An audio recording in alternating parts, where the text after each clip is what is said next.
आज हामी जाँदैछौँ सातोबाटोबाट मात्र 30 किलोमिटरमा पर्ने ललितपुरमै रहेको कोलेश्वर वाटरफल। हाम्रो यात्रा सुरु हुन्छ चापागोदो बाटोबाट लेले बस पार्क हुँदै अगाडि केही किलोमिटर उकालो गएपछि नल्लु भन्ने ठाउँ आउँछ। नल्लुबाट भारदेव 10 देखि 15 मिनटमा पुगिन्छ। भारदेवबाट केही माथि गएपछि दुईटा बाटो आउँछ र उकालो बाटो छोडेर हामी ओह्रालो जङ्गलतिर लाग्छौँ। जङ्गलको बाटो केही अगाडि गएपछि आउट अफ नो वे एकजना दाइसँग भेट भयो। एकदम 2 बजे पुग्छ।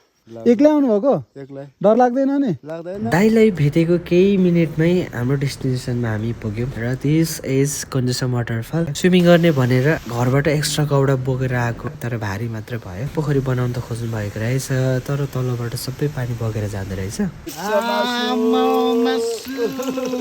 आइडिया पनि बोबाले छ।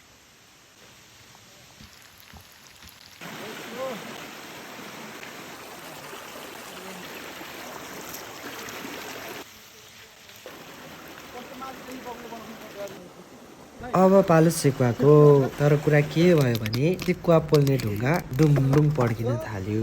अब जाने पालो तपाईँहरूको लोकेसन मैले तल क्याप्सनमा पनि राखिदिएको छु।